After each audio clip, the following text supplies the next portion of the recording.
Salut! Alors, bienvenue à la version maison de Shot the Box de Madame Sophie.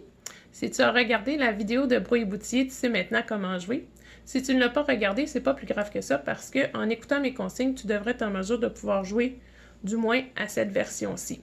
Alors, la raison pour laquelle j'ai créé cette petite façon de faire, c'est que je me dis bien que tu n'as pas à la maison, tu n'as peut-être pas à la maison ce jeu-là, mais je trouve qu'il est très intéressant pour pouvoir travailler les tables de mathématiques. Alors, comme je t'ai mentionné dans les instructions, ça te prend un jeu de cartes et puis des dés. Sur la table, j'ai déposé une série de cartes allant de 1 jusqu'à 12. L'as étant le 1, le valet le 11 et la dame le 12. 1, 2, 3, 4, 5, 6, 7, 8, 9, 10, 11, 12. Placer comme ça les cartes, ça te fait penser à quoi? Ben oui, c'est vrai, ça ressemble à une boîte de 10. Si je les avais disposés un à côté de l'autre, ça aurait été beaucoup trop long. Trop long pour la caméra, puis trop long aussi pour mes coéquipiers qui pourraient jouer avec moi. Donc, j'ai déposé une rangée de 6 et une autre rangée de 6. Ça pourrait te faire penser à quelque chose que tu as à la maison. Oui, souvent on achète les boîtes d'œufs en paquet de 12. Donc, une rangée de 6 œufs et une autre rangée de 6 œufs. Je suis prête maintenant à jouer. Alors, je brasse les dés. J'obtiens le résultat de 10. Alors, maintenant, bien sûr, je pourrais tourner la carte 10, mais par contre, ce ne serait pas très avantageux parce que mon objectif dans ce jeu-là, c'est de retourner le plus de cartes possible en le moins de temps possible. Donc, je vais essayer de me trouver d'autres façons de faire 10. Et c'est là que les stratégies de mathématiques pour apprendre les tables que Madame Sophie t'a montrées cette année pourraient t'aider. La boîte de 10 aussi. On va commencer par les petites stratégies. Tu te rappelles mon espèce d'escalier.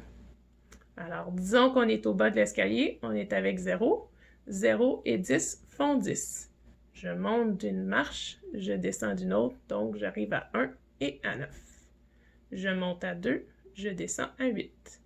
Je monte à 3, je descends à 7, à 4, à 6, à 5 et à 5, je me rends compte. Et puis, bien sûr, je remonte ou redescends selon là où je suis dans mon escalier. Donc, qu'est-ce qui peut me donner 10? Eh bien, tiens, je vais prendre exactement le résultat que j'ai sur mes 10, sur mes dés, puisque toutes mes cartes sont ouvertes. Je prends le 6 et le 4. Si tu joues avec quelqu'un d'autre, ce serait le tour à la personne suivante de jouer.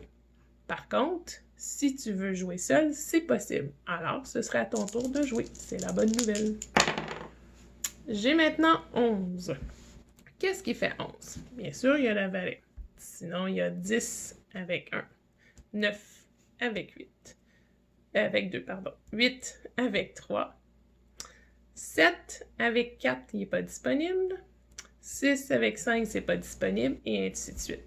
Donc, tiens, je vais prendre le 10 avec le 1.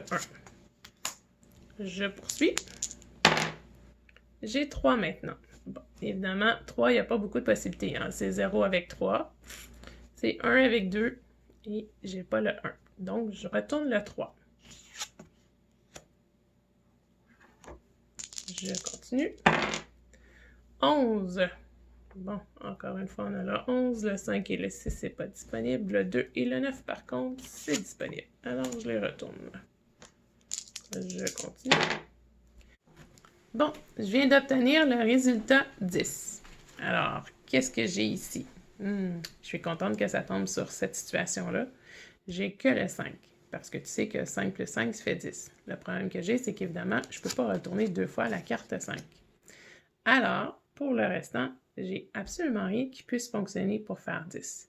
Ce que je te propose maintenant, c'est tout simplement, si tu joues avec quelqu'un, de passer ton tour, parce que je ne connais pas le règlement exact de Shot the Box. Sinon, eh bien, comme tu es seul, tu peux continuer à jouer. Et voilà, tu poursuis ton jeu jusqu'à temps de fermer complètement les portes. Ça m'a fait plaisir de jouer avec toi. Je te présente quelque chose de particulier.